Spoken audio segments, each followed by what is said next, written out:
తెలియజేస్తున్నానండి. హృదయపూర్వకమైన వందనాలు. వాక్య భాగంలోనికి వెళదాం. వాక్యం చూద్దామండి. యోబు గ్రంథము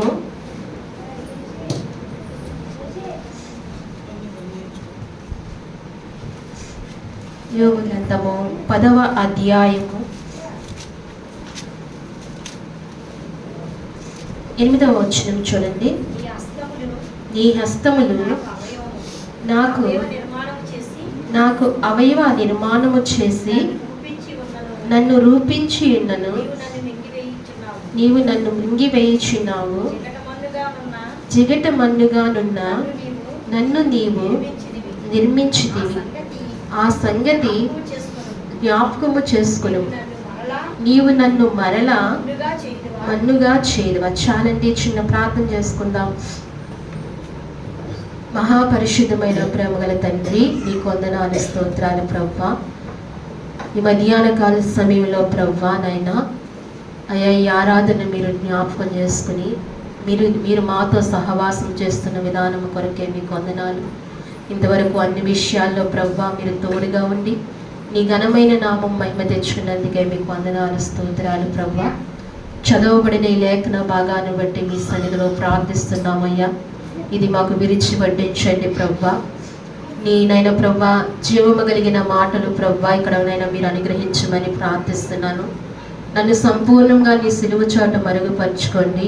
జ్ఞానహీనురాల్ని ప్రభువా, అయ్యా ఏమాత్రమూ తెలియని దాన్ని ప్రభువా నీ ఆత్మ నాలోనికి పంపించి మీరు నాతో మాతో మాట్లాడమని, కొలత లేని ఆత్మతో మీరు నన్ను నింపమని, ఈ మాటల ద్వారా తండ్రి మా జీవితాలకు ఎంతో నెమ్మదిని అనుగ్రహించమని. అయ్యా, నీవు ఒక మాట సెలవిచ్చావు, నా మాటలు వెల్లడితోడనే వెలుగు కలిగినన్నావు ప్రభువా.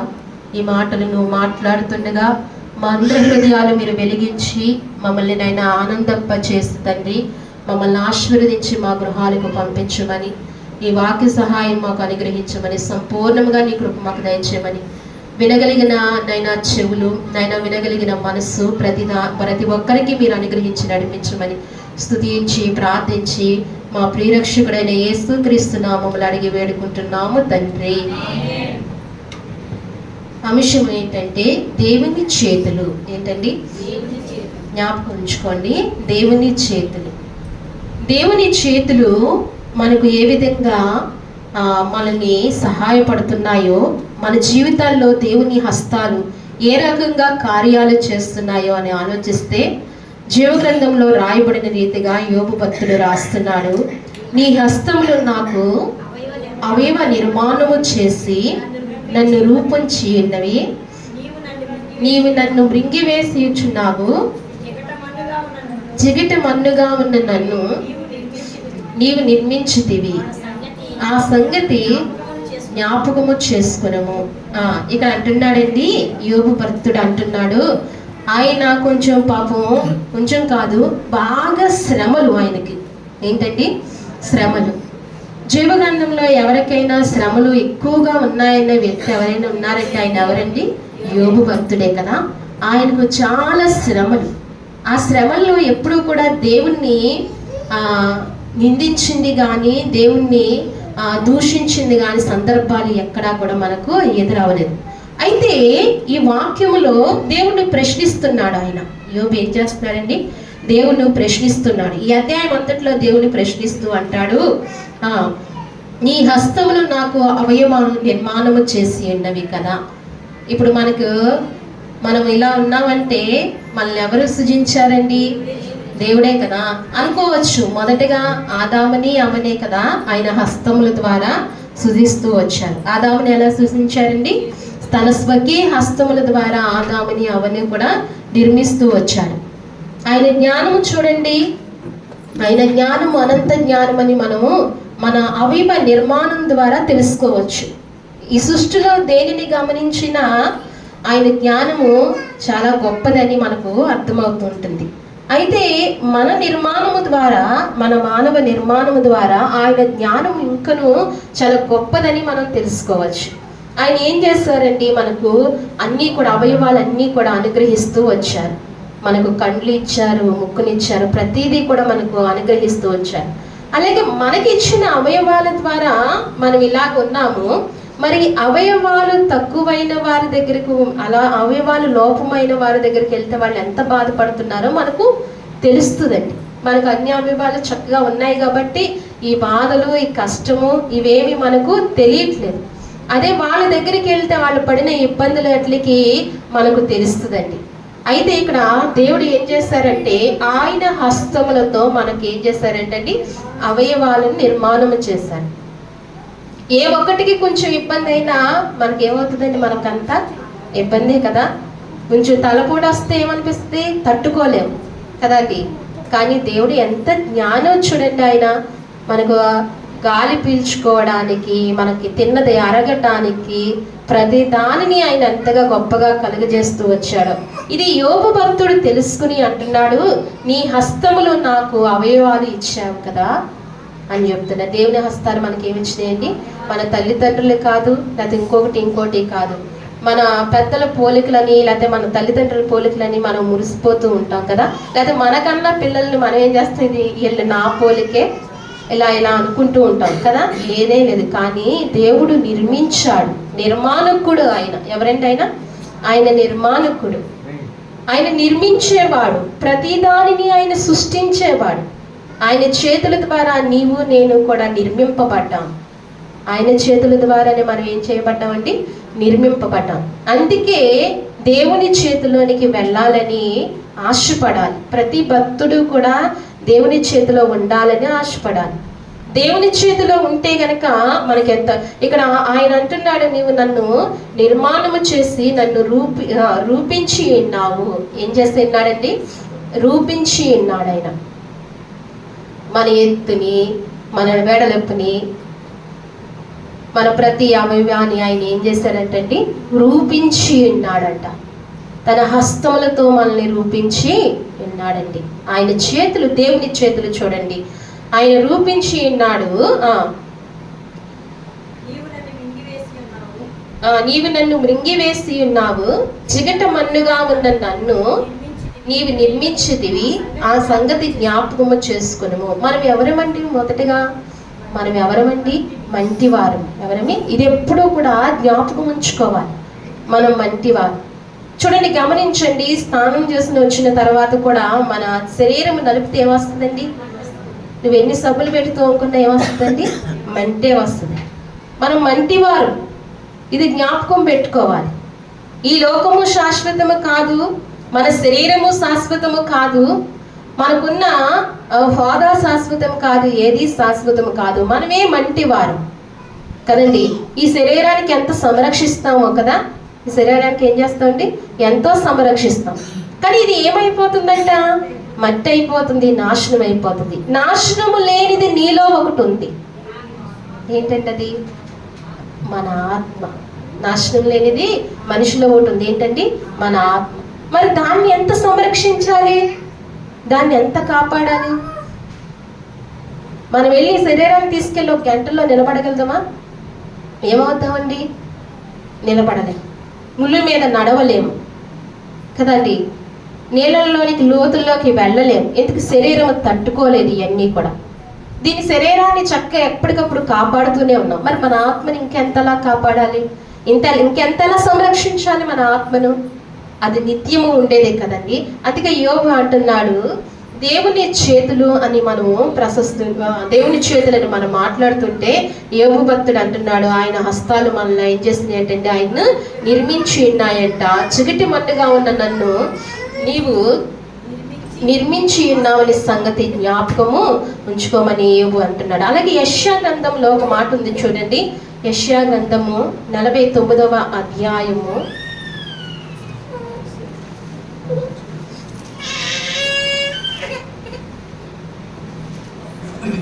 యెషయా గ్రంథము 49వ అధ్యాయము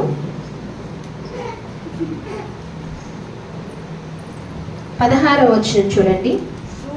చూడుము, నా అరచేతుల మీదనే నిన్ను చెక్కి ఉన్నాను, నీ ప్రాకారములు నిత్యము నా ఎదుట ఉన్నవి. దేవుని వాక్యం సెలవిస్తుంది ఇక్కడ. చూడుము, నా అరచేతుల మీదనే నిన్ను చెక్కి ఉన్నాను. అబ్బా, ఏ చేతుల మీద ఏంటండి? దేవుని అరచేతుల మీద మనల్ని ఏం చేసి ఉన్నాడంటండి? చెక్కి ఉన్నాడు. దేవుని చేతులు చూడండి, మనం ఎవరి చేతుల ద్వారా చెక్కబడి ఉన్నాము? దేవుని అరచేతుల్లో నుంచి మనం చెక్కబడి ఉన్నాం. ఆయన అరచేతుల్లో ఉన్నాం. మనం సృష్టించిన దేవుని చేతిలో మనం ఉన్నాం. ఆయన అరచేతుల్లో మనల్ని చెక్కి ఉన్నాడంట. అలాగనే శరీరమును చెక్కి ఉన్నాడు, అలాగే ఆయన ఆత్మ కూడా చెక్కుతాడు. ఏం చేస్తాడండి? ఆ ఆత్మను చెక్కించుకోవాల్సిన పని మనది. ఎవరిదండి? ఆత్మను చెక్కించుకోవాల్సిన పని మనది. మనం ఆయన చేతిలోనికి వెళ్ళాలి. ప్రభువా, నువ్వు నన్ను రూపించావు, మంటిగా ఉన్న నన్ను నాకు ఒక రూపం ఇచ్చావు. ఈ రూపం ఇచ్చిన నన్ను, నాలో నీ జీవాత్మను ఉంది, ఈ ఆత్మను నీవు చెక్కు ప్రభువా అని మనం ఆయనకి ఏం చేయాలంటండి? అప్పగించుకోవాలంట. మన ఆత్మ ఆయన అరచేతిలో ఉండేటట్టుగా చూడాలి, చెక్కించుకోవాలి. మనం చెక్కించుకుంటేనే దేవునిలో నిలబడగలము. దేవుణ్ణి మనం హృదయపూర్వకంగా సేవించగలము, ఆయనలో నిలబడగలము.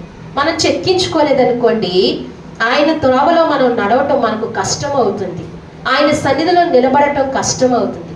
ప్రార్థన అంటే భారం అవుతుంది. ఏమవుతుందండి? భారం అవుతుంది. ప్రార్థన సన్నిధి అంటే విసుగుదల వస్తుంది. ఏమొస్తుందంటండి? విసుగుదల. ఎక్కడ చూడండి, ఈ లోకంలో ఎక్కడా విసుగుదల ఉండదు, కానీ ఎక్కడ విసుగుదల వస్తుందండి? దేవుని సన్నిధిలోనే విసుగుదల వస్తుంది. చాలా విసుగొస్తుంది. ఎప్పుడండి? మనం ఆయన చేతుల్లో లేనప్పుడు, మన ఆత్మను ఆయన చెక్కమని ఇవ్వలేనప్పుడు మనకేమొస్తుందంటండి? విసుగు వస్తుంది. ఇక్కడ అంటున్నాడు ఆయన, నా అరచేతుల్లో నిన్ను చెక్కుకొని ఉన్నాను అంటున్నాడు. చూడు,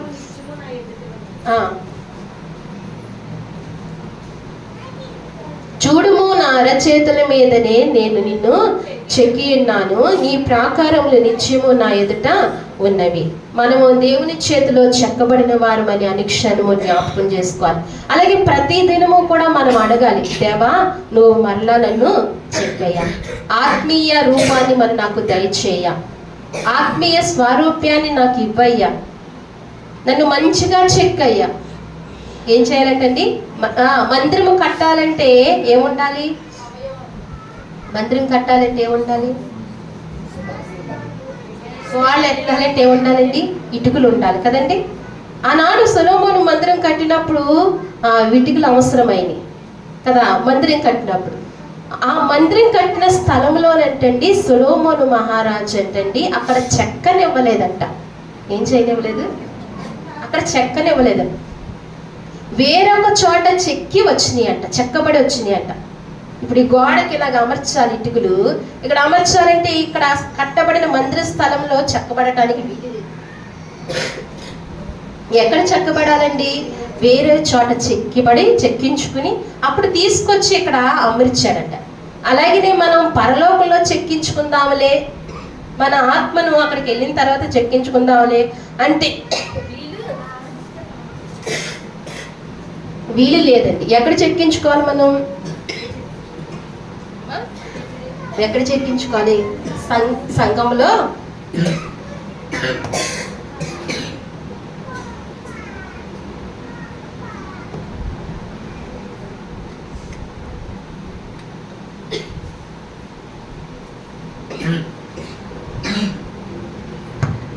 దేవునికి మహిమ కలుగును గాక. మనం ఎక్కడ చెక్కించుకోవాలంటండి? సంఘంలోనే చెక్కించుకోవాలి. అందుకే మన ఆత్మను ఆయన చేతిలో పెట్టాలండి. ప్రవ్వాలను చెక్కు ప్రవ్వా అని ఆయన మన ఆత్మనించేది ఆయన చేతిలో పెట్టినప్పుడు ఆయన ఏం చేస్తారంటే ఆయన మనం చెక్కడానికి ఇష్టపడతారు. అందుకే ఆయన అన్నాడు కదా, నా అరచేతుల మీదనే నేను చెక్కి ఉన్నాను. ఇప్పుడు మనం కూడా ఆయన అరచేతుల మీదకి మళ్ళా ప్రత్యేకంగా వెళ్ళాలి. అప్పుడు మన ఆత్మను చెక్కించుకోవడానికి దేవుని కృప చూపిస్తారు. మొదటిగా ఏంటండి? నన్ను రూపొందించి చెక్కిన చేతులు. మొదటిదేంటి? నాకు రూపునిచ్చి చెక్కిన చేతులు, జ్ఞాపకం ఉంచుకోండి. రెండవదిగా నిన్ను దాచిన చేతులు. ఏం చేతులు ఏంటండి? నిన్ను దాచిన చేతులు. యెషయా 49వ అధ్యాయము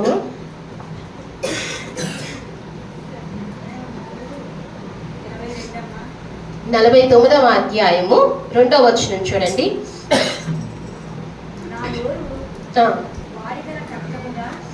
యెషయా గ్రంథము 49:2.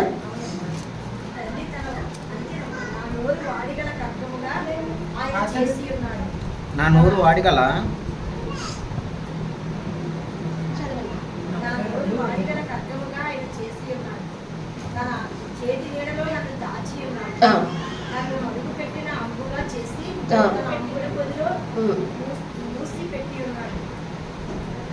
ఇశ్రాయేలు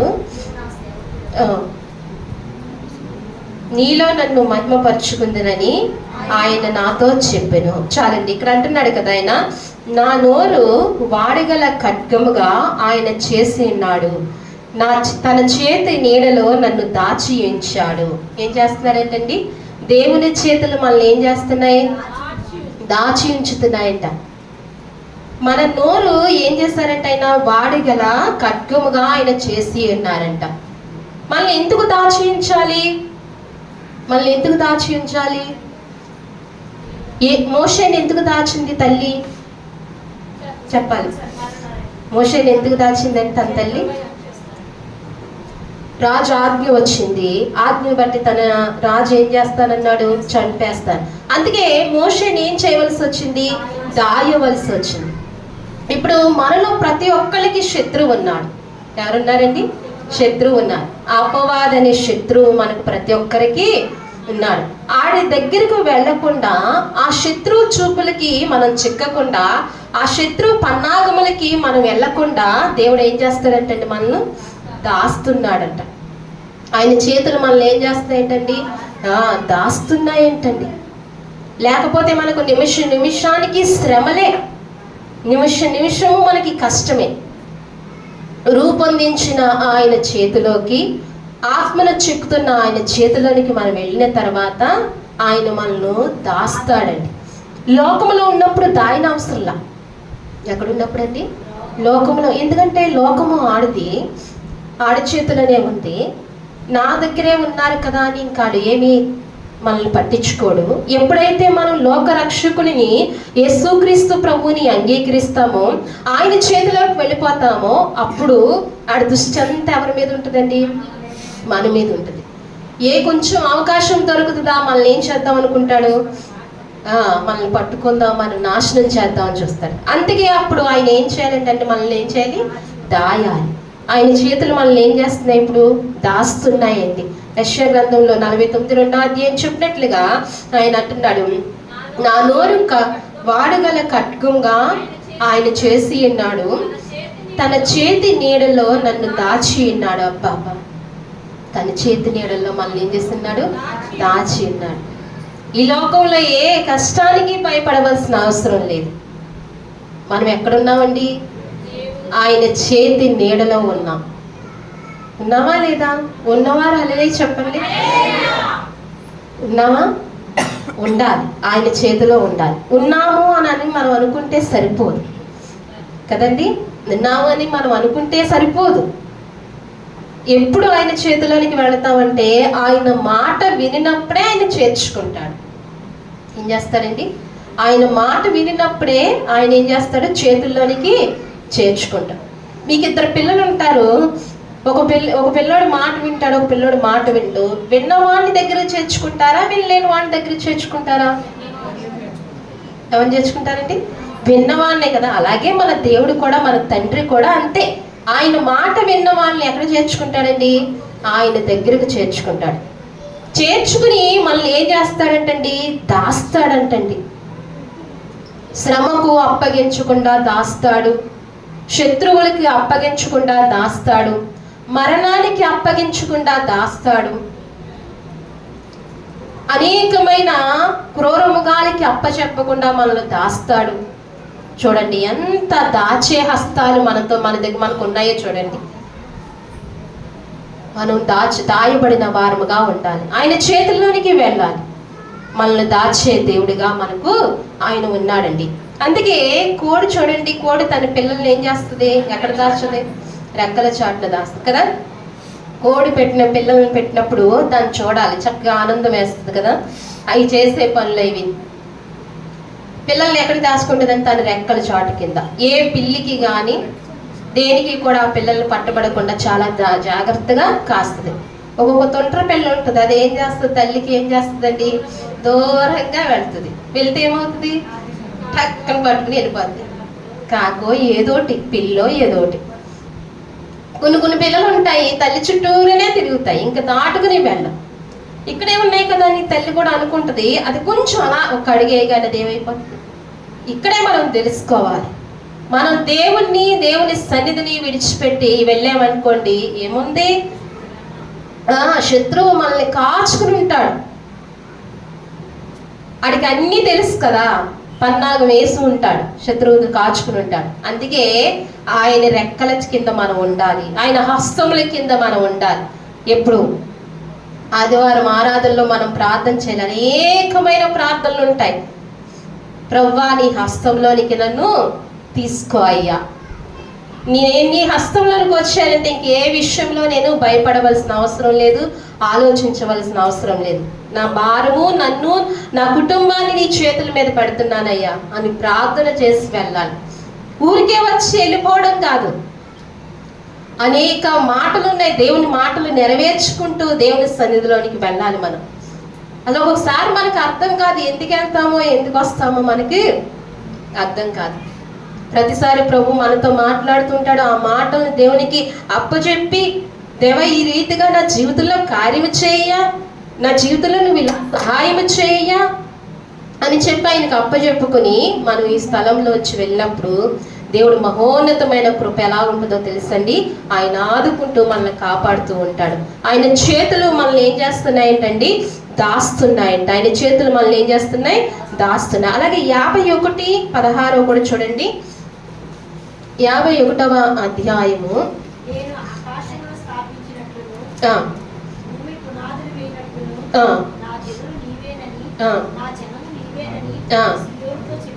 సియోనుతో చెప్పినట్లును నీ నోట నా మాటలు ఉంచి నా చేతి నీడలో నిన్ను కప్పి ఉన్నాను. దేవునికి మహిమ కలుగును గాక.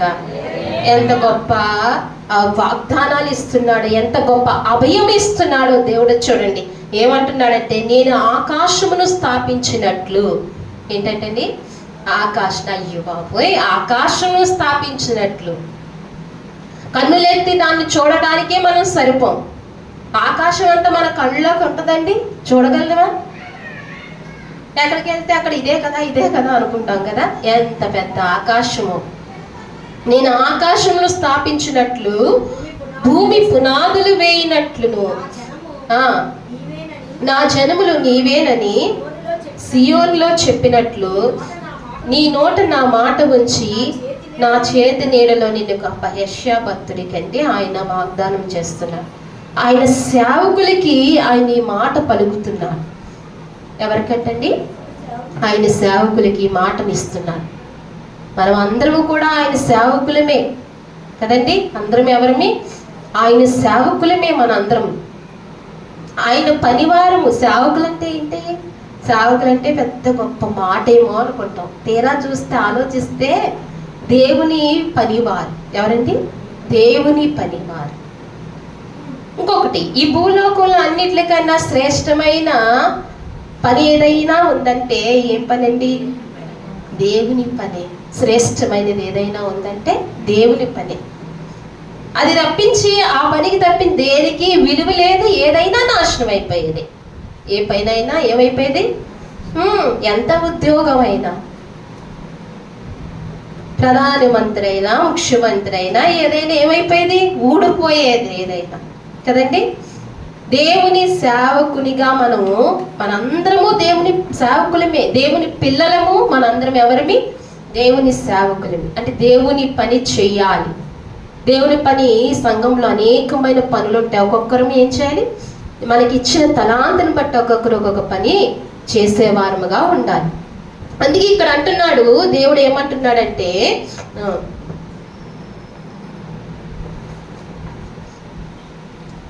నేను ఆకాశము స్థాపించినట్లు, భూమి పునాది వేయినట్లు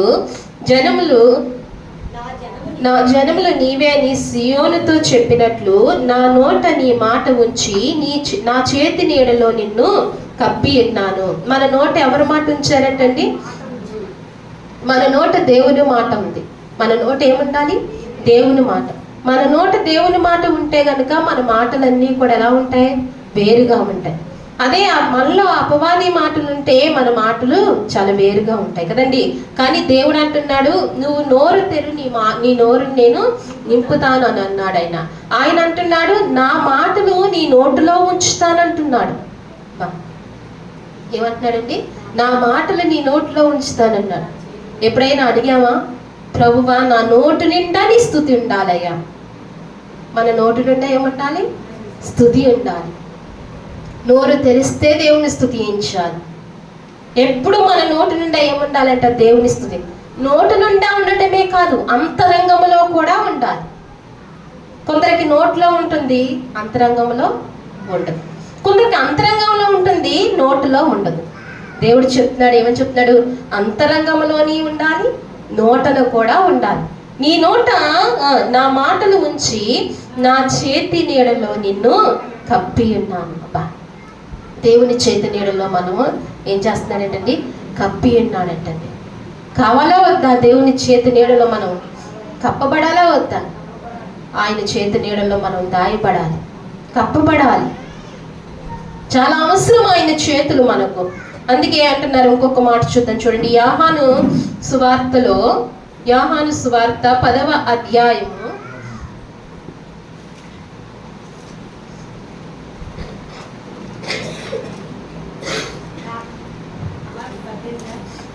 28 చదువుతారా? సువార్త అండి, సారీ, సువార్త, యోహాను సువార్త 10వ అధ్యాయము 28వ వచనం అండి. నేను వాటికి నిత్య జీవం ఇచ్చుచున్నాను గనుక అవి ఎన్నటికి నశింపవు, ఎవడను వాటిని నా చేతిలో నుండి అపహరింపడు. ఇక్కడ చాలండి. ఆయన అంటున్నాడు, నేను వారికి నిత్య జీవం ఇచ్చుచున్నాను కనుక. ఏమి ఇచ్చుచున్నాడండి? నిత్య జీవం ఇచ్చుచున్నాడు. ఇక్కడ ఆయన యోహాను సువార్తలో గొర్రెల కాపరిగా ఉన్నాడు. అని ఎవరు అన్నారండి? యేసు ప్రభు వారి గొర్రెలకి కాపరిగా ఉన్నాడు. ఆయన మనకి కాపరి. ఎవరైనా మనకు కాపరి ఆయన. ఆయన అంటున్నాడు, ఏమంటున్నాడంటే, నేను వాటికి నిత్య జీవం ఇచ్చుచున్నాను కనుక అవి ఎన్నటికి నశించవు. మనకేమి ఇచ్చుచున్నాడండి? మనం ఏమవ్వంట? నశించిపోవంట. ఒకవేళ ఈ లోకం విడిచిపెట్టి వెళ్ళిపోయినా మనం దేవుని సన్నిధిలో ఉంటాం. తిరిగి మనందరం కూడా కలుసుకుంటాం. ఒకనొక దినం మనందరం ఏం చేస్తామండి?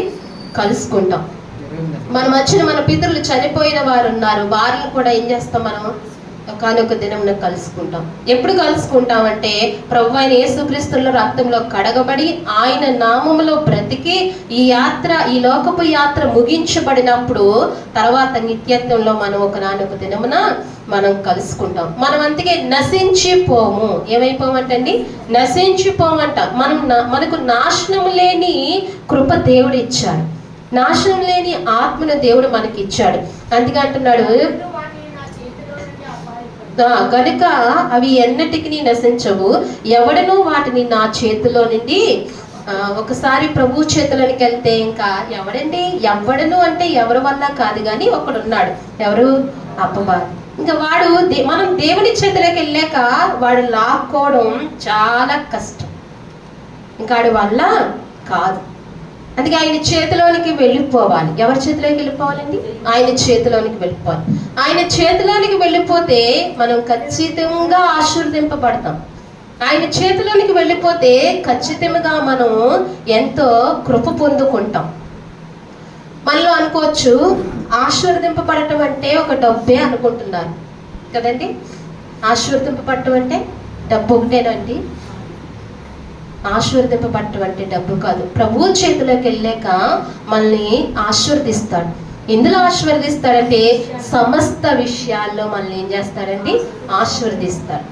ఎందుకండి అన్నీ ఎందుకు? డబ్బు ఒకటి ఉంటే చాలండి అంటే అది మనకు చాలా కష్టము. డబ్బు ఒకటే ఉంటే జీవించలేం. డబ్బు ఉంటే ఆరోగ్యము ఉంటుంది. మరి ఆరోగ్య ఆశీర్వాదం కావాలి కదా. మరి ఆరోగ్యం ఉన్న తర్వాత మనశ్శాంతి కావాలి కదా, ఆ దీవెన కావాలి కదా. అందుకే ఆయన చేతిలోకి వెళ్తే అన్ని విధాలుగా ఆశీర్వదిస్తాడండి. ఒక రకంగానే మనల్ని ఆశీర్వదించడు, అన్ని విధాలుగా ఆశీర్వదిస్తాడు. ఈనాడు ప్రభువుని నమ్ముకున్న వారి జీవితాల్లో ఎంతో నెమ్మది, ఈనాడు ప్రభువుని ఆశ్రయించిన వారి జీవితాల్లో ఎంతో గొప్ప కృప ఉంది. వారు ఎంతో చక్కగా జీవించగలుగుతున్నారు సంతోషముగా. ఎందుకని? ప్రభువే సర్వం అని ఆయన చేతిలోనికి వెళ్ళిన వారి జీవితంలో గొప్ప గొప్ప కార్యాలు ఆయన చేస్తున్నాడు. అందుకే ఆయన చేతిలోనికి వెళ్ళాలి. ఆయన చేతిలో నుండి లాక్కునేవాడు ఎవడు కూడా ఉండడు. ఆయన చేతిలో నుండి ఎవడు కూడా లాక్కునేవాడు. మనం ఎవరి చేతిలోనికి వెళ్ళిపోవాలండి? ఆయన చేతిలోనికి వెళ్ళాలి. అలాగనే మనల్ని ఆదుకునే చేతులు ఏంటండి? మనల్ని ఆదుకునే చేతులు యెషయా గ్రంథంలో ఉంది చూడండి. మొదటిగా ఏంటి? ఆయన మనల్ని రూపించి చెక్కిన చేతులు, మనకు రూపం ఇచ్చి చెక్కిన చేతులు. రెండవదిగా ఆయన మనల్ని దాచిన చేతులు. ఏం చేతులండి? మన దాచిన చేతులు. మూడవదిగా నిన్ను ఆదుకునే చేతులు. యెషయా గ్రంథము 41వ అధ్యాయము 10వ వచనం చూడండి.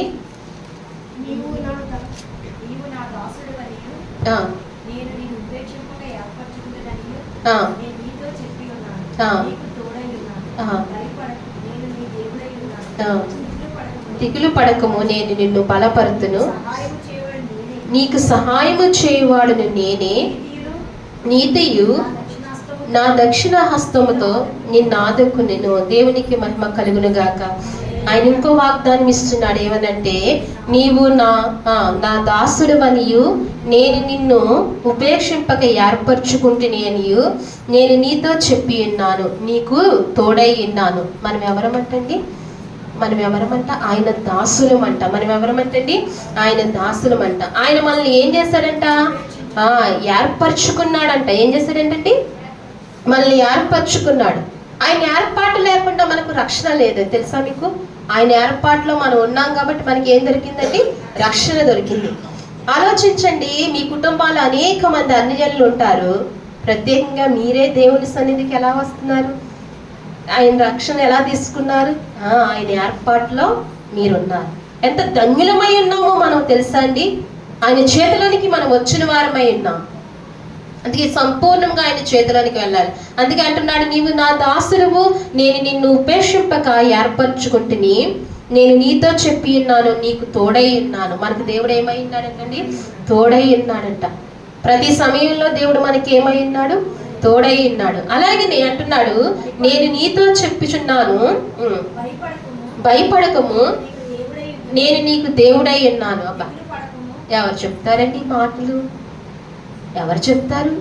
భయపడకు, నేను నీకు దేవుడినై ఉన్నాను. ఆయన మనకి ఏమై ఉన్నాడంటండి? దేవుడై ఉన్నాడంట. ఆయన దేవుడై ఉన్నాడు కాబట్టి ఇంకా భయపడవలసిన విషయము లేదు.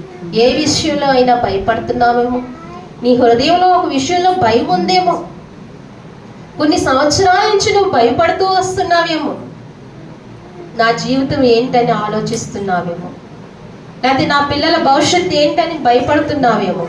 దేవుడు అంటున్నాడు, నీవు నీ కుటుంబము ఆయన చేతిలోనికి వెళ్తే ఏం చేయకూడదంటండి? భయపడవని అవసరం లేదని దేవుని వాక్యం సెలవిస్తుంది. భయపడకము, నేనే నీ దేవుడై ఉన్నాను. దిగులు పడకము, నిన్ను నేను బలపరుచుచున్నాను. నేడు దినాల్లో ప్రతి మనిషికి, ప్రతి మానవుడికి దిగులు అనేది ఎక్కువైపోయింది. ఏమెక్కువైందండి? దిగులు, చాలా దిగులు, తెలియని దిగులు. ఆ దిగులు ఎంతమంది మన ముందున్నా ఆ దిగులు పోదు. ఒకసారి ఏదో విషయంలో మనకి బాగా భయం చెందే విషయం మన జీవితంలోకి వచ్చినప్పుడు ఆ విషయంలో దిగులు వస్తుంది. ఆ దిగులు ఇంకెన్ని మాటలు విన్నా, ఎంతమంది వాదార్చినా, ఎంత అండ ఉన్నా ఆ దిగులు పోదు. దేవుడు అంటున్నాడు, దిగులు పడవద్దు అంటున్నాడు.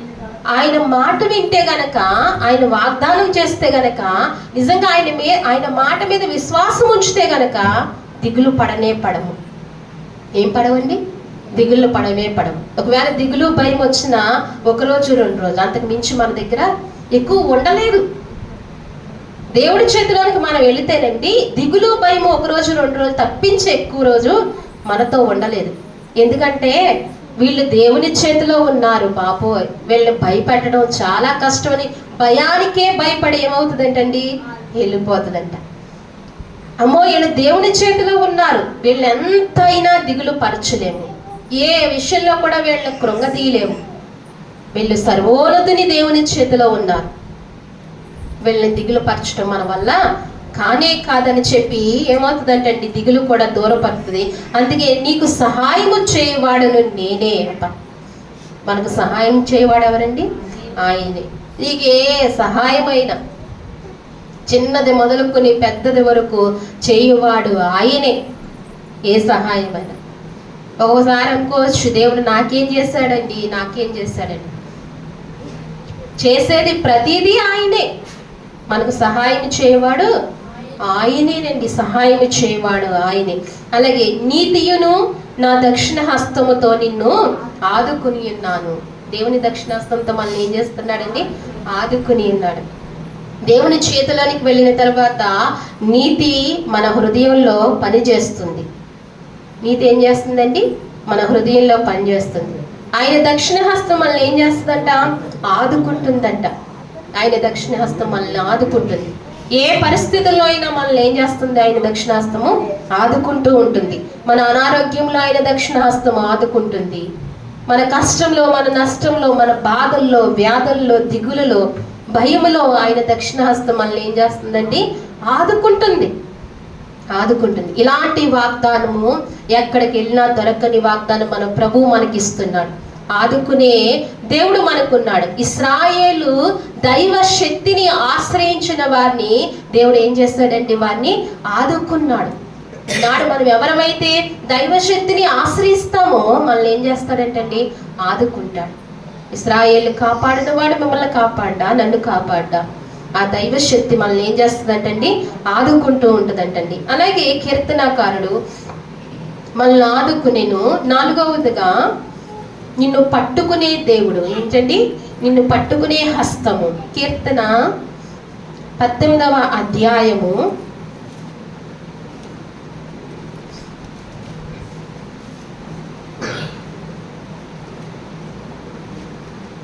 16వ వచనం చూడండి. ఉన్నత స్థలముల్లో నుండి చెయ్యి చాపి ఆయన నన్ను పట్టుకొనెను. నన్ను పట్టుకొని మహా జలరాశుల్లో నుండి తీసెను. చదవండి.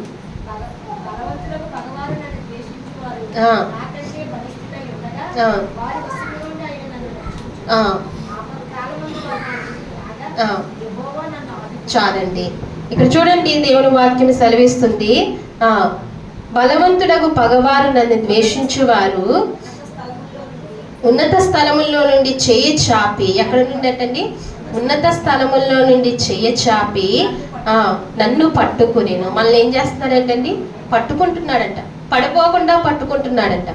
ఆయన అంటున్నాడు, నీ పాదములకు రాయి తగలకుండా నన్ను తమ చేతులతో ఎత్తు పట్టుకుంది. ఎవరు? దేవదూతల చేతులతో మనల్ని ఏం చేస్తారంట? ఎత్తు పట్టుకుని. ఇక్కడ దేవుడు వాక్యం అంటుంది, ఉన్నత స్థలముల్లో నుండి చెయ్యి చాపి ఆయన నన్ను పట్టుకునేను. ఉన్నత స్థలముల్లో నుండి అంటే గొప్ప స్థలంలో నుంచి చెయ్యి చాపి పట్టుకుంటున్నాడు మన దేవుని. ఆయన అంటాడు కదా, ఆకాశము నా సింహాసనము, భూమి నా పాదపీఠము. ఆయన పైన ఆకాశంలో కూర్చుంటే ఆయన పాదాలు ఎక్కడికి వస్తాయంట? భూమి మీదకి వస్తాయంట. ఆయన ఉన్నతమైన చెయ్యి చాపి నిన్ను ఏం చేస్తున్నాడంటండి? పట్టుకుంటున్నాడు. నీవు శ్రమలకు లోనవ్వకుండా, పడిపోకుండా, నష్టాలకు దిగిపోకుండా ఆయన ఏం చేస్తున్నాడంటండి? పట్టుకుంటున్నాడంట. అందుకే వెంటనే గుర్తు రావాలి, నీ హస్తము నన్ను పట్టుకుంటుందయ్యా. పాపపు మార్గంలోనికి వెళ్లకుండా కూడా ఆయన హస్తం ఏం చేస్తుందంటండి? పట్టుకుంటుంది. ఎప్పుడు? ఆయనలోనికి, ఆయన చేతుల్లోనికి వచ్చినప్పుడు. పాపపు మార్గంలోనికి వెళ్లకుండా నీ వల్ల కానే కాదు, దేవుడి సహాయం లేకుండా. ఎందుకంటే మానవుడు ఎవరండి? జన్మ కర్మ పాపి. తను జయించలేడు కదండి. ఎవరు? జయించలేడు. అందుకే జయించాలంటే ఆయన హస్తము కావాలి. ఆయన హస్తము కావాలి. ఉన్నత స్థలములో నుండి ఆయన ఏం చేస్తున్నాడంటే మనల్ని ఉన్నత స్థలములో నుండి చెయ్యి చాపి ఆయన నన్ను పట్టుకున్ను. ప్రత్యేకంగా చెయ్యి చాపి ఆయన నిన్ను పట్టుకుంటున్నాడు, చెయ్యి చాపి నిన్ను పట్టుకుంటున్నాడు. అలాగే నన్ను పట్టుకుని మహాజలముల్లో నుండి త్రీసెను. ఎక్కడి నుండి అంటండి? మహాజలముల్లో నుండి ఆయన త్రీసెను. ఆయన చేతిలో ఉన్నాం అనుకోండి, జలములు కూడా మనల్ని ఏం చేయవు, ఏమీ చేయలేవంట. జలములు కూడా మనల్ని ఏమీ చేయలేవంట. అలాగే బలవంతుడగు పగవారు నన్ను ద్వేషించువారు. బలవంతుడగు పగవారు మనల్ని ఏం చేస్తున్నారు? సాతాను చాలా బలవంతుడు. ఎవరంటండి? చాలా బలవంతుడు. ఆ పగవాడు మనల్ని ద్వేషించిన వారి కంటే బలిష్ఠులై ఉండగా వారి వశములో నుండి నన్ను రక్షించెను. ఆయన నన్ను రక్షించాడు. వారి వశములోనికి వెళ్లకుండా ఆయన ఏం చేస్తున్నారంటండి? మనల్ని రక్షించాడు. కేవలము ఆయన దక్షిణ హస్తము ద్వారా మనల్ని రక్షిస్తున్నాడు. ఆయన బాహుబలము ద్వారా మనల్ని ఏం చేస్తున్నాడండి? రక్షిస్తున్నాడు. అందుకే అంటున్నాడు, ఆపత్కాలమందు వారు నా మీదకు రాగా యెహోవా నన్ను ఆదుకునేను. ఆపత్కాలంలో మన మీదకు శత్రువులు రాగా మనల్ని ఎవరు ఆదుకుంటారండి? మనమేమో మనుషుల మీద ఆధారపడుతూ ఉంటాం. మనుషులు సహాయం చేస్తారేమో అనుకుంటాం. మనుషులు ఏమైనా మనకు ఆలోచన ఇస్తారేమో, సహాయం చేస్తారేమో, మనుషుల వల్ల ఏదైనా మనం పొందుకుంటామేమో అనుకుంటాం. లేదు లేదు లేదు లేదు. మనుషుల వల్ల, ఎవరి వల్ల మనకు ఏమీ ప్రయోజనం లేనే లేదు. ఎవరండి మనల్ని కాపాడేవాడు, ఆదుకునేవాడు? ఆయన దక్షిణ హస్తమే మనల్ని ఆదుకుంటుంది. అందుకే అంటున్నాడు ఇక్కడ, ఆపత్కాలంలో వారు నా మీదకు రాగా యెహోవా నన్ను ఆదుకొనెను. విశాలమైన స్థలములో ఆయన నన్ను తోడుకుని వచ్చెను. నేను ఆయనకి ఇష్టడును కనుక ఆయన నన్ను తప్పించెను. ఆయన ఏమంటున్నాడండి? నేను ఆయనకి ఇష్టడును కనుక ఆయన నన్ను తప్పించెను. మనం ఎవరికి ఇష్టంగా ఉండాలండి? ఉంటున్నామా? ఎవరికి ఇష్టంగా ఉండాలంట? దేవునికి ఇష్టంగా ఉండాలి. ఉంటున్నామా లేదా అని ప్రతి క్షణము మనం పరీక్షించుకోవాలి. దేవుని ఆత్మతో మనం పరీక్షించుకోవాలి. అయ్యా ఇలా ఉన్నాను, నీకు ఇష్టమేనా? అయ్యా ఇలా నడుస్తున్నాను, నీకు అంగీకారమేనా అని అనుకోవాలి. ఆయనకి ఇష్టంగా ఉంటే మనల్ని ఏం చేస్తాడంట? తప్పిస్తాడంట. ఆయనకి ఇష్టం లేకపోతే మనల్ని ఏం చేయడు? పట్టించుకోడండి. మన కష్టం వచ్చినప్పుడు ఆయన మనల్ని వదిలేస్తూ ఉంటాడు. అందుకే ఆయనకి ఇష్టంగా ఉండాలి. దావీదును కూడా దేవుడు అంటాడు, ఏమంటాడండి? నా ఇష్టానుసారమైన మనుషుడు, నా హృదయానుసారమైన మనుషుడు. అందుకే దావీదు శ్రమలు చాలా ఎక్కువ శ్రమలు. దావీదు కష్టాలు చాలా కష్టమైన కష్టాలు. అట్ల నుంచి ఎవరు తప్పించారండి? ఎందుకంటే దేవుడికి ఇష్టానుసారమైన మనుషుడు కాబట్టి. దేవునికి ఇష్టంగా ఉండాలి. అసలు మానవ జాతి అంటేనే దేవునికి ప్రేమ. దేవునికి చాలా ఇష్టం. ఇష్టంలో ఇష్టము, ఇంకా ప్రత్యేకమైన ఇష్టం కల్పించుకోవాలి మన మీద. నా మీద నీకు ఎంత ఇష్టమయ్యా? ఒకసారి అనిపిస్తుంది, ఎంత ఇష్టపడ్డావయ్యా నన్ను, ఎంత ఇష్టపడ్డావయ్యా. చిన్నప్పటి నుంచి నా ఆరాధన నీవే అయ్యా, నా ఆరాధకుడు నీవేనయ్యా అనిపిస్తూ ఉంటుంది. ఎవరి అనుభూతి వాళ్ళది. ఎవరి అనుభూతిని బట్టి వాళ్ళు ప్రభువుకి ముడివేసుకోవాలి.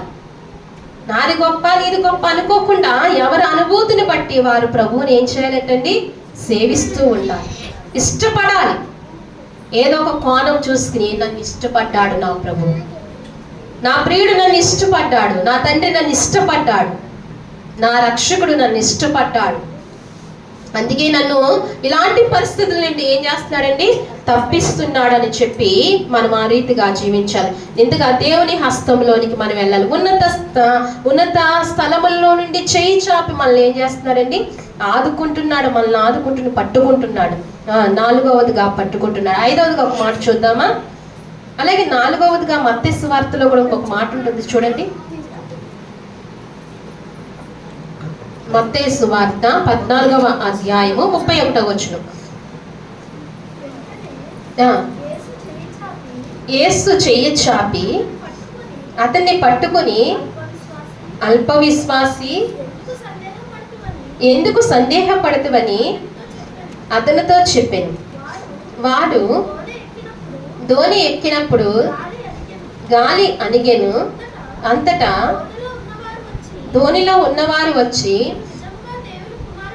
నీవు నిజముగా దేవుని కుమారుడు అని చెప్పి ఆయనకు మొక్కిరి. ఇది చదవబడిన వాక్యం అండి. పేతురు గారు. ఎవరండి? పేతురు గారు. దేవుడు రాత్రి వేళలో ఒక సమయంలో ప్రసంగం చేసేసి జనులను పంపేసి వెళ్ళేమో అద్దరికి వెళ్ళమని, శిష్యులను అద్దరికి వెళ్ళమని చెప్పి ఆయన కొండెక్కి ఏకాంత ప్రార్థన చేస్తున్నారు. వీళ్ళైతే శిష్యులు అయితే దోళ్ళు ఎక్కి వెళ్తున్నారు. చాలా చీకటి పడిపోయింది, 4వ జాము అయిపోయింది. అయితే యేసు ప్రభు వారు నీళ్ళల్లో నడుచుకుంటూ వస్తున్నారు. ఎక్కడండి? నీళ్ళల్లో నడిచే ఎవరికైనా ఉంటుందండి? ఎవరైనా నడవగలుగుతారా? నీళ్ళల్లో నడవగలుగుతామా? ఒక చుక్క మన మాట ఎందుకు కదండి. నీళ్ళల్లో నడిచే శక్తిమంతుడు మన దేవుడు. ఎందుకంటే నీళ్ళని సృజించిన వాడు ఆయనే. ఆయన పాదములకి ఏదైనా లొంగవలసిందే. నీళ్ళల్లో నడుస్తున్నాడు ఆయన. ఇలాగా ధోనిలో ఉన్న వారు ఏమవుతున్నారండి? భయపడుతున్నారు. తర్వాత యేసు ప్రభు వారని తెలిసిన తర్వాత నాలాంటి పేతురు గారు అంటున్నారు, ఏమంటున్నారు? నేను కూడా నడుస్తానయ్యా. నడుస్తావా పేతురు? నడవుతే ఆశపడుతున్నావు కదా. ప్రభు మన ఆశలు తీరుస్తాడండి. మంచి ఆశలు అవుతే ఏం చేస్తాడైనా? తీరుస్తాడు, ఖచ్చితంగా తీరుస్తాడు. నడుస్తావా? నడవాలని ఉందా? రా అవుతే రా, నా దగ్గరికి రా అంటే పేతురు ఏం చేస్తాడండి? వెంటనే తన కాలు తీసుకొచ్చి ఎక్కడ పెట్టాడు? నేల మీద పెట్టి. అప్పటి దాకా విశ్వాసంగానే ఉన్నాడు, కొంచెం ఎదరకు నడిచాడు. తర్వాత ఎన్ని నీళ్ళలో నడుస్తున్నానా అని కిందకు చూశాడు. ఏమైందండి? నేను నీళ్ళలో నడవగలుగుతున్నానా, నడుస్తున్నానా సందేహపడుతున్నాడు. ఏమైపోయాడండి? మునిగిపోయాడు. సాగినప్పుడు దేవుడు ఏం చేస్తాడండి? ఆయన చెయ్యి చాపి లేపాడు. నువ్వు ఒకవేళ ఏ స్థితిలో అయినా మునిగిపోతున్నా ఆయన లేపగలిగిన శక్తివంతుడు. నువ్వు ఎక్కడైనా ఏ పరిస్థితుల్లో అయినా పాపపు కూపులో ఆయన మునిగిపోతున్నా ఆయన ఏం చేస్తాడండి? లేపే శక్తి గల దేవుడు ఆయన. ఆయన చేయి పట్టుకుని లేపుతాడు. అప్పుడు చేయి పట్టి పేతురుని ఏం చేస్తాడంటండి? లేపాడంట. నువ్వు నిజంగా దేవుని కుమారుడు. అప్పటికే ఎన్నో కార్యాలు చూశారు. ఎప్పటికప్పుడు మర్చిపోతానే ఉంటారు. ఎవరు? మానవ హృదయము ఎప్పుడు కృతజ్ఞత లేని హృదయము. ఎప్పటికప్పుడు అప్పటికి ఎన్నో కార్యాలు చూస్తాడు. యేసు ప్రభు వారు ఎన్నో చేయటం చూశాడు దగ్గరుండి. ఎవరండి? పేతురు, శిష్యులు అందరూ చూశారు. పైగా అంటున్నారు, నువ్వు నిజంగా దేవుని కుమారుడివే. చూసారా? ఎప్పటికప్పుడు మరిచిపోతారు, ఎప్పటికప్పుడు వాళ్ళ మేలు పొందుకున్నాక స్తుతిస్తారు. ఈ రకంగా ఉంటుంది మానవుడి హృదయం. అసంచలమైన హృదయము ఎవరిదండి? మన మనస్సు అంత మంచిది కాదు, మన హృదయం అంత చక్కనిది కాదు. అందుకే ఈ చక్కనిది కాని హృదయము ఎవరి చేతిలోకి వెళ్ళాలంటే దేవుని చేతిలోనికి వెళితేనే మనకి మంచి మనస్సాక్షి మన జీవితంలో వస్తుందండి. మంచి హృదయం కావాలంటే ఎవరి చేతిలోనికి వెళ్ళాలి? దేవుని చేతిలోనికి వెళ్ళాలి. అందుకనే ఇక్కడ అంటున్నాడు, దేవుడు పట్టుకునేవాడు. ఆయన హస్తాలు ఏంటండి? మనల్ని పట్టుకునేవి. ఇంకొక మాట చూద్దామా? ఇంకా చాలా ఉన్నాయి ఇలా చూసుకోవాలంటే. ఇంకొక మాట చూసి నేను ముగిస్తానండి. ఆయన మనల్ని ఆశీర్వదించే చేతులు కదా. మార్కు సువార్త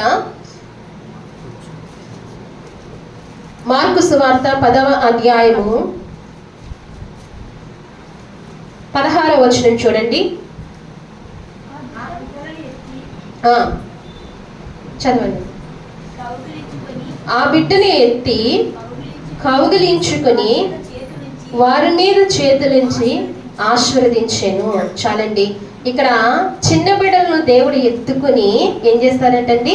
కౌగిలించుకుని వారి మీద చేతులుంచి ఆశీర్వదించాడట. అంటే చిన్న బిడ్డలంటే ఆయనకి ఏంటండి? చిన్న బిడ్డలంటే ఆయనకి ఇష్టం. ఓ చోట చిన్నపిల్లల్ని దేవుడి దగ్గరికి తీసుకొద్దామని, దేవుని చేతిలో పెడదామని వాళ్ళ తల్లిదండ్రులు తీసుకొస్తుంటే శిష్యులు ఏం చేశారంటే, దేవుడి దగ్గరికి వెళ్ళొద్దు, యేసు ప్రభు వారి దగ్గరికి వెళ్ళొద్దు, ఆయన దగ్గరికి వెళ్ళొద్దని ఆటంకపరుస్తున్నారు. ఆటంకపరుస్తుంటే అప్పుడు ఆయన అన్నారు, మీరు అలా ఆటంకపరచకండి అని వాళ్ళని గద్దించాడంట. ఎవరిని? శిష్యుల్ని గద్దించి దేవుడి రాజ్యము మీరిదే అని చెప్పి వాళ్ళని ఏం చేస్తారంటండి? దగ్గరకు తీసుకుని ఎత్తుకుని వారిని ఏం చేస్తారంట? ఆశీర్వదించాడంట. ఆయన చేతులు ఏంటండి? ఆశీర్వదించే చేతులు. చిన్నపిల్లలంటే దేవునికి ఇష్టం. అలాగే మన మనస్సు కూడా ఏమైపోవాలి? చిన్నపిల్లల మనస్సులాగా అయిపోతే ఆయన ఏం చేస్తాడండి? ఆయన దగ్గరకు తీసుకుని మనల్ని ఎత్తుకుని కౌగిలించుకుని ఏం చేస్తాడు? ఆశీర్వదిస్తాడు. ఎవరైనా గొప్పవారు ఇలా అంటే ఏమనిపిస్తుంది మనకు? ఆనందం అనిపిస్తుంది కదా. గొప్పవారు మన దృష్టిలో ఎవరు గొప్పవారు కాదు. ఎందుకంటే వాక్యం తెలిసిన తర్వాత ఎవరు కూడా మన దృష్టిలో గొప్పవారు కాదు. మొదటగా గొప్పవారు మన దేవాది దేవుడు.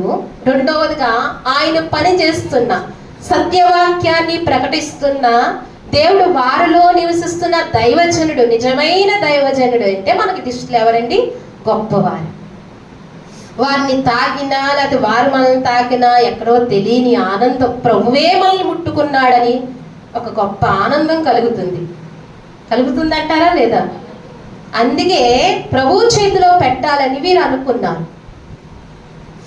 వీళ్ళని ఎత్తుకుని దేవుడు ఏం చేస్తారంటండి? ఆశీర్వదించాడంట. మన మనసు కూడా చిన్నపిల్లల్లాగా అయిపోతే దేవుడు ఏం చేస్తాడు? ఖచ్చితంగా మనల్ని ఎత్తుకుంటాడండి. మనల్ని ఆయన చేతులతో ఏం చేస్తాడంట?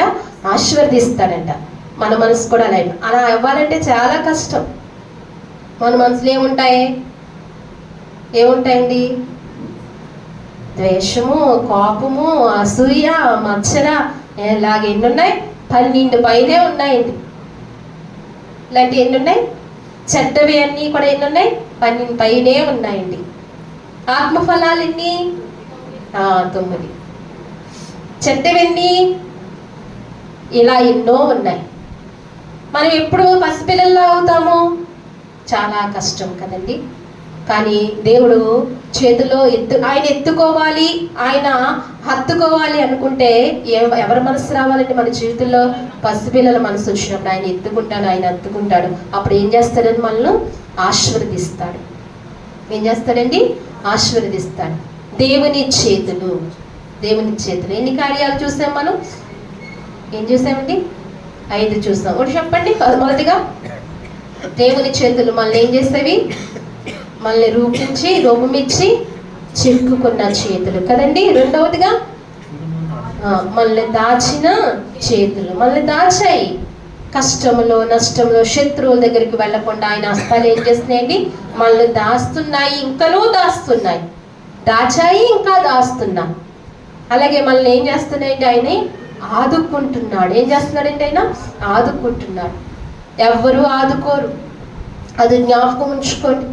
ఎవరి మీద మనం ఆశ పెట్టుకోకూడదు. ఎవరు ఆదుకోరు. ఎవరు ఆదుకుంటారు? ఆయనే. ఆదుకునే హస్తము ఆయనదే. ఆయనే ఆదుకుంటాడు. ఏ పరిస్థితుల్లో అయినా, ఏ శ్రమల్లో అయినా ఆయనే ఆదుకుంటాడండి. 4వదిగా, 3వది ఆదుకోవడం. 4వదిగా పట్టుకునే చేతులు. ఏం చేతులండి? పట్టుకునే చేతులు. నువ్వు మునిగిపోతుంటే, నువ్వు ఎక్కడికైనా వెళ్ళిపోతుంటే, శ్రమల్లోకి వెళ్ళిపోతుంటే ఆయన పట్టుకుని నిన్ను కాపాడే చేతులు ఆయన చేతులు. 5వదిగా అండి ఏం చేతులండి? ఆశీర్వదించే చేతులు. ఏం చేతులు? ఆశీర్వదించే చేతులు. ఇంత గొప్ప చెయ్యి మనకుంది, ఇంత గొప్ప బాహుబలము మనకుంది, ఇంత గొప్ప రక్షకుడు మనకు ఉన్నాడు కాబట్టి మనం ఏం పడకూడదంటండి? దిగులు పడకూడదు, భయపడకూడదు. ఆయన దక్షిణ హస్తం మనల్ని ఏం చేస్తుందటండి? ఆదుకుంటుందట. ఆయన బాహుబలమే మనల్ని ఆదుకుంటుంది. ఆయన బాహుబలమే మనకు రక్షణ అనుగ్రహించాడు. ఆయన ఆదుకునేవాడు. అందుకనే ఆయన దేవుని చెయ్యి మనకుంది కాబట్టి మనం ఏమవకూడదు? దిగులు పడకుండా మనం జీవించాలని, దేవుడు కృప చూపించాలని మనం అనుకుందాం. ఈ మాటలన్నీ దేవుడు మన హృదయాల్లో దీవించి ఆశీర్వదించును గాక. ఆమేన్. సరే, అందరం మోకరిద్దామండి. ప్రతి ఒక్కరూ మోకరిద్దాం. ప్రభువా, ఇంతవరకు నాతో మాట్లాడేవయ్యా. అందరూ కూడా మోకరిద్దామా? దేవుని సన్నిధిని మోకరించి ప్రభువా ఒకసారి నోరు తెరిచి, హృదయం తెరిచి మాట్లాడదామా? అయ్యా, దేవుని చేతులని నువ్వు నాతో మాట్లాడుతూ వచ్చావయ్యా. నువ్వు మాట్లాడేవు ప్రభువా. దేవానికి స్తోత్రాలయ్యా.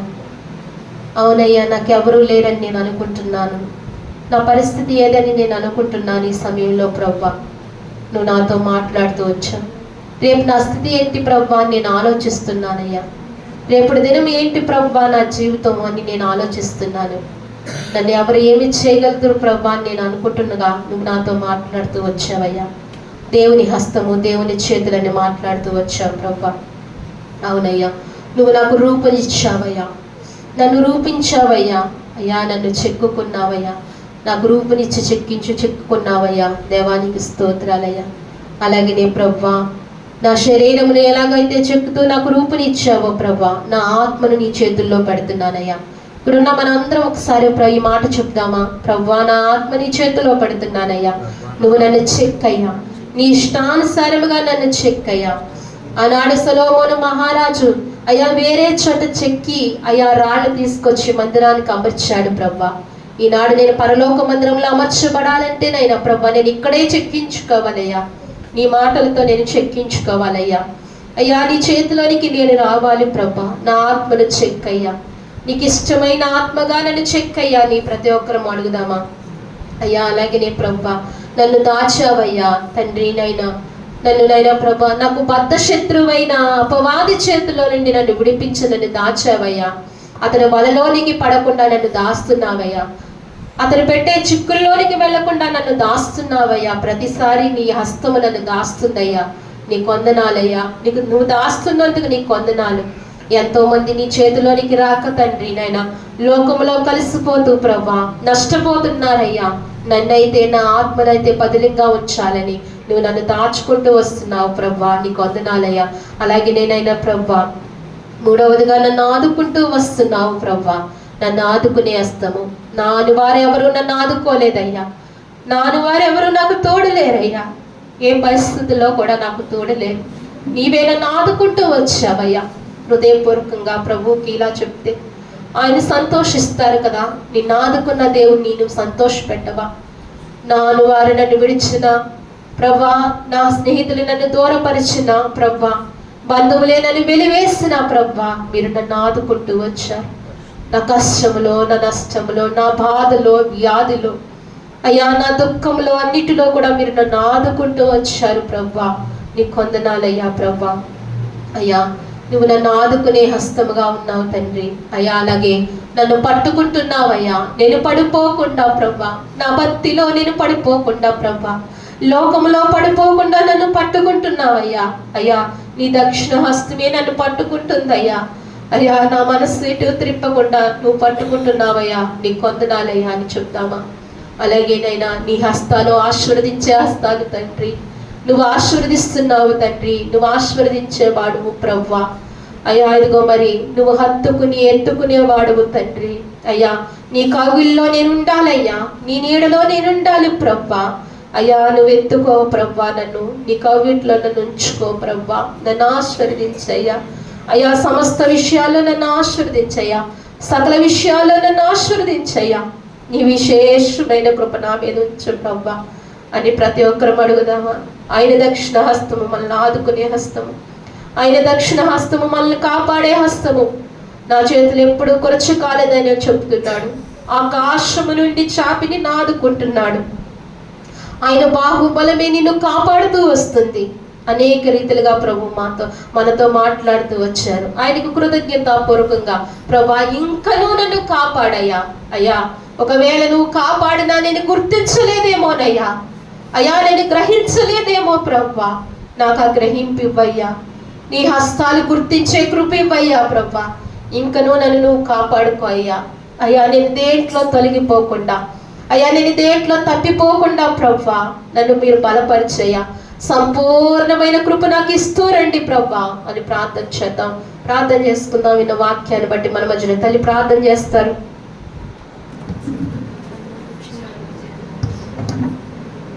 అందరం కూర్చుందామండి. ప్రకటనలు ఉన్నాయి, దయచేసి వినండి.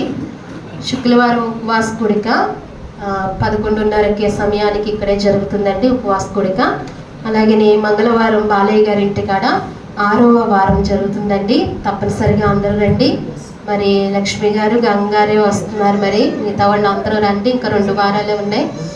నిన్న ప్రత్యేకంగా అందరూ రండి, మరీ చెప్తున్నారండి. ఇంకా 2 వారాలే ఉన్నాయి మన మధ్యన, దయించి రండి. ఎందుకంటే వారు చాలా బలహీనయ్యారు.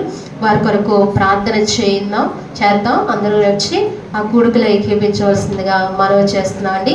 అలాగే తిరిగి ఆదివారం ఆరాధన ఇదే సమయం 11 గంటలకు జరుగుతుందండి. అలాగే ఇంకో మనవి, వచ్చే వారం నుంచి ప్రేమ విందు కలిగి ఉంటాం. ఈ వారం కూడా లేవు, ఇది మనం చేస్తున్నాను. ఈ విషయంలో గమనించండి. ప్రార్థన చేసుకుందామండి. అలాగే హోల్ నైట్ ప్రేయర్ కూడా ఉంది. మరి ఈ నెలాఖరిని బుధవారం మరి అందరూ తప్పనిసరిగా 7 గంటల కల్లా ప్రభు మందిరంలో ఉంటే మనం 9:30 కల్లా ముగించుకుందాం. నెలంతా కాపాడినందుకు దేవునికి కృతజ్ఞత అర్పణలు చెల్లించాలి. కృతజ్ఞత భావంతో దేవుణ్ణి ఆరాధించాలి. కాబట్టి మీరందరూ కూడా వచ్చి దేవుణ్ణి ఆరాధించవలసిందిగా ప్రార్థన మనవి చేస్తున్నానండి. నెలాఖరు ప్రార్థన ఎవరు మానద్దు, తప్పనిసరిగా అందరూ రండి. ఇలా వారము చెప్తున్నా ఎవరో కూడా దేవుని మాట ఏమీ వినట్లేదు. ఎందుకంటే ఆదివారం ఒక్కరోజే వచ్చి దేవుణ్ణి ఆరాధిస్తున్నారు. శుక్రవారం మీకు ఖాళీ ఉండదు, మంగళవారాలు మీకు ఖాళీ ఉండదు, ఆల్నైట్ మీకు ఖాళీ ఉండదు. నెలలో దేవుడు నెలంతా కాపాడినందుకు 2 గంటలు దేవుని సన్నిధిలో గడపడానికి కూడా మనకు ఖాళీ లేదు. ఖాళీ లేని పనులు మనం చేస్తున్నామంటే, అంత ఉద్యోగాలు కూడా మనం చేస్తున్నాం కాబట్టి దేవుని సన్నిధిలోనికి రాలేకపోతున్నాం. శుక్రవారం నమ్మకంగా దేవుని సేవించాలి, ఉపవాసం ఉండి దేవుని ప్రార్థించాలి. మన జీవితంలో కార్యాలు జరగాలంటే, గొప్ప కార్యాలు జరగాలంటే మనం ప్రార్థన చేయాలి ఎక్కువగా. ఎందుకంటే దేవుని రాకడ దగ్గర అయింది, మన పోకడ కూడా దగ్గర అవుతుంది. అందుకే దేవునికి దగ్గర కావాలి. దయించి గమనించి మీరు దేవుని సన్నిధిలోనికి తప్పనిసరిగా రండి, క్రమం తప్పకుండా రండి. దేవుడిచ్చే దీవుల్ని పొందుకోవాల్సిందిగా మనం చేస్తున్నాం. ఇంకా అనేక మందికి తెలియచేయండి. చివరి ప్రార్థన చేసుకుందామండి.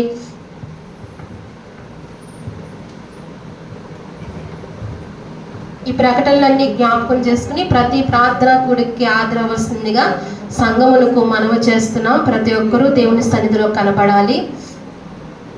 చివరి ప్రార్థన చేసుకుందాం, అందరూ ఏకీభిద్దాం. మహాపరిశుద్ధమైన ప్రేమగల తండ్రి, మహాగణుడ, మహోన్నతుడా, మీ ఘనమైన ఉన్నతమైన పరిశుద్ధమైన నామానికి వందనాలు స్తోత్రాలు చెల్లిస్తున్నాము ప్రభువా. గడిచిన ప్రభువా ఆదివారం నా పరిశుద్ధ ప్రభు దినము నుంచి ఈ నా ప్రభు పరిశుద్ధ దినము వరకు ప్రభువా నీ రెక్కల చాటున మమ్మల్ని అందరినీ కాచి కాపాడినందుకే మీకు వందనాలు స్తోత్రాలు ప్రభువా. నీకు స్తుతులు చెల్లిస్తున్నాము తండ్రి. ఇంతవరకు పాటల ద్వారా మీరు మహిమ పొందుకుంటూ వచ్చారు తండ్రి, నీకు స్తోత్రాలు. అలాగే నే ప్రభువా నైనా కీర్తనలో మీరు తోడుగా ఉన్నారు. అలాగే తల్లి సహోదరి ప్రార్థించారు, మీరు తోడుగా ఉంటూ వచ్చారు ప్రభువా. అలాగే సంఘమంతా స్తుతి ఆరాధనలో మీరు తోడుగా ఉన్నారు. మేమందరం కూడా నేను స్తుతించి ఆరాధిస్తూ వచ్చాము. అందరిని బట్టి నీకు స్తోత్రాలు ప్రభువా. అలాగే బిడ్డలిచ్చిన సాక్ష్యంలో మీరు తోడుగా ఉండి వారి జీవితంలో నువ్వు చేసిన మేలు మహోపకారములు బట్టి మీకు వందనాలు స్తోత్రాలు చెల్లించుకుంటున్నాం ప్రభువా.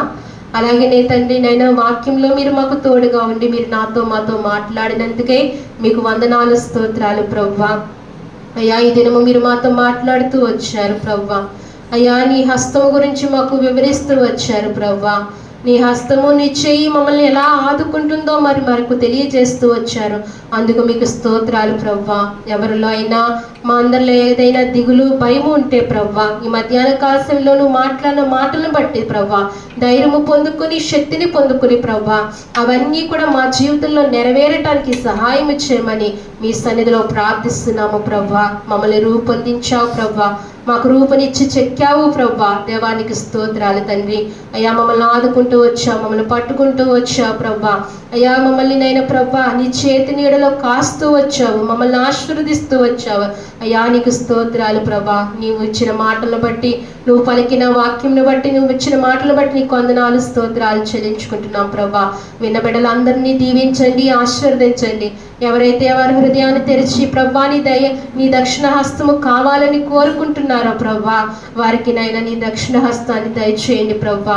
వారిని కాపాడండి ప్రభా, కంచి వేయండి తండ్రి. నైనా నీకు స్తోత్రాలు ప్రభా. ఇంతవరకు ఈ ఆరాధన మీరు ఈ రీతిగా జరిగించుకున్నందుకే నీకు స్తోత్రాలు ప్రభా. అయ్యా ఈ స్థలము తిరిగి నైనా మేము నైనా ప్రభా చేరి నైనా నిన్ను ఆరాధించే కృపను మాకు ఇచ్చినందుకే నీకు వందనాలు.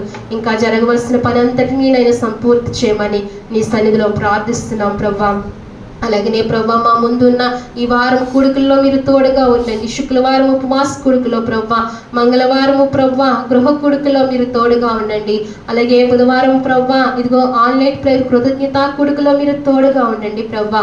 ఈ ప్రార్థనకి అంతటికీ నైనా ప్రభా, సహవాసానికి నైనా ప్రభా ప్రోత్సహించి వారిని సన్నిధికి నడిపించమని నైనా నీ సన్నిధిలో ప్రార్థిస్తున్నాను తండ్రి. ఈ కూడికల ద్వారా మమ్మల్ని దీవించండి, ఆశీర్వదించండి, బలపరచండి, నీ కృప దయచేయండి ప్రభా. నీ వందనాలు. అలాగే తండ్రి సకలనైనా ప్రభా ఆరాధనలన్నీ కూడా మీరు సముఖంకు చేర్చుకుంటున్నారు.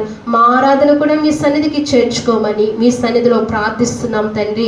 వచ్చిన నీ ప్రియులను బట్టి మీకు వందనాలు, స్తోత్రాలు. ప్రతి ఒక్కరిని పేరు పేరున మీరు జ్ఞాపకం చేసుకుని దీవించి ఆశీర్వదించండి ప్రభా. వారి అక్కర్లో అవసరతలు తీర్చండి. ఈ వారము ఏ అవసరత కలిగినైనా మీ సన్నిధిలో అడుగు పెట్టారో ప్రభా, ఆ అవసరత నీ బిడ్డలకు నీవే తీర్చమని నీ సన్నిధిలో ప్రార్థిస్తున్నాను. నీవే సహాయం చేయండి. ఏ బిడ్డ ఏ కోరికతో ఏ అవసరంతో నీ సన్నిధిలో అడుగు పెట్టారో ప్రతి బిడ్డకునైనా అయా మీరు సహాయం చేయమని మీ సన్నిధిలో ప్రార్థిస్తున్నాను తండ్రి. అలాగే నూతనంగా వచ్చిన బిడ్డలు జ్ఞాపకం చేసుకోండి, దీవించండి, ఆశీర్వదించండి, బలపరచండి. అలాగే హైదరాబాద్ నుంచి వచ్చిన బిడ్డలు మీరు జ్ఞాపకం చేసుకోండి. మనీని నైనా ప్రభా, శృతిని అలాగే వారికి ఇచ్చిన బిడ్డలు నైనా ఇరువురిని జ్ఞాపకం చేసుకోండి. వారిని దీవించండి, ఆ కుటుంబాన్ని ఆశీర్వదించండి, బలపరచండి నైనా. అయ్యా వారికి నేను ఇచ్చిన సంఘాన్ని బట్టి, వారికి ఇచ్చిన దైవజన్ని బట్టి ప్రార్థిస్తున్నాను. వారి సంఘ బిడ్డలందరినీ జ్ఞాపకం చేసుకోండి, దైవజన్ని జ్ఞాపకం చేసుకోండి ప్రభా. వారి పరిచర్యని దీవించండి, ఆశీర్వదించండి ప్రభా. అలాగే నిస్సిని జ్ఞాపకం చేసుకోండి ప్రభా. కుమార్తెని మీరు దీవించి ఆశీర్వదించండి ప్రభా. మంచిదైన ప్రభా తగిన కాలంలో జీవిత భాగస్వామిని దయచేయండి. అలాగే నైనా చదువుల్లో మీరు తోడుగా ఉండండి. తను అనుకున్నది నైనా నెరవేరటానికి కూడా సహాయం చేయమని మీ సన్నిధిలో ప్రార్థిస్తున్నాను. నిస్సికి మీరు తోడుగా ఉండండి ప్రభా. అలాగే వారి తండ్రి గారిని అయ్యా ప్రభా, అయ్యా నైనా ప్రభా అన్నయ్యకి ఇచ్చిన భార్య బిడ్డను ప్రభా, వారి తల్లి గారిని కూడా మీరు జ్ఞాపకం చేసుకోండి. ఇచ్చిన పరిచర్యని దీవించండి, ఆశీర్వదించండి, బలపరచండి దేవా. నీకు వందనాలు, స్తోత్రాలు చెల్లించుకుంటున్నాం ప్రభా.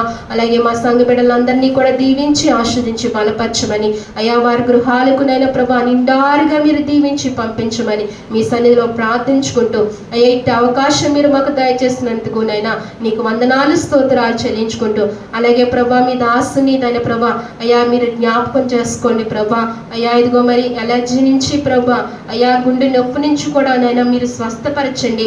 మంచి ఆరోగ్యం మీ దాసునికి దయచేయండి నైనా. ముట్టండి, స్వస్థపరచండి, నీ గాయపడిన హస్తం ఉంచమని మీ సన్నిధిలో ప్రార్థిస్తున్నాను ప్రభా. దేవ పరిచర్య చేస్తున్న బిడ్డలకు మీరు తోడుగా ఉండండి. ఈ సంఘానికి సహకారులుగా ఉన్న బిడ్డలకు మీరు తోడుగా ఉండండి. ప్రతి బిడ్డని మీరు దీవించండి. అలాగే తల్లిలైన వారికి మంచి ఆరోగ్యాలు దయచేయండి. దీర్ఘకాలపుతో వ్యాధులతో బాధపడుతున్న వారికి అయా మీరు స్వస్థత దయచేయండి, బలము దయచేయండి, శక్తినివ్వండి ప్రభా. వచ్చిన నీ బిడ్డలందరినీ పేరు పేరున నీవే దీవించి ఆశీర్వించి బలపరచమని స్తుతించి అలాగనే ప్రభా వారి కష్టార్జితంలోంచి ప్రభా అయా ప్రభా తీసుకొచ్చిన కానుకలు అర్పించిన అర్పణలన్నిటి మీరు అయా అంగీకరించి వారిని దీవించమని, వారిని ఆశీర్వదించమని, అయా వారికి ఏ లోటు లేకుండా సహాయం ఇచ్చేయమని, వారిని 30దంతులుగా 60దంతులుగా 100ంతులుగా ఫలింపచేయమని, దీవెనకరంగా వారి కుటుంబాలు ఉండటానికి సహాయం ఇచ్చేయమని. అయ్యా ఇంకా రావాల్సిన బిడ్డలు అనేక మంది ఉన్నారు ప్రభా, వారిని కూడా నీ సన్నిధికి సకాలానికి మీరు నడిపించుకోండి అయ్యా తండ్రి. దేవానికి స్తోత్రాలు ప్రభా. ప్రతి బిడ్డ నీ సన్నిధి మహిమను పొందుకోవడానికి కృప దయచేయమని స్తుతించి ప్రార్థించి మా ప్రియరక్షకుడైన యేసుక్రీస్తు నామములో అడిగి వేడుకుంటున్నాము తండ్రి. మన తండ్రి అయిన దేవుని ప్రేమయు, కుమారుడైన యేసుక్రీస్తు కృపయు, పరిశుద్ధాత్మ అన్యోన్య సహవాసము మనకు మన కుటుంబాలకు సార్వత్రిక సంఘానికి ఇప్పుడును ఎల్లప్పుడూ సదాకాలము దేవుడు తోడైండి నడిపించును గాక. యేసు రక్తమే సులువు, యేసు రక్తమే జయము, ప్రవేశ రక్తము సంపూర్ణమైన విజయం కలుగును గాక. ఆమేన్, ఆమేన్, ఆమేన్.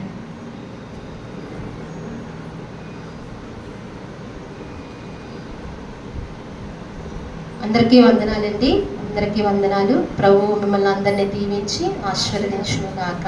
ఆమేన్.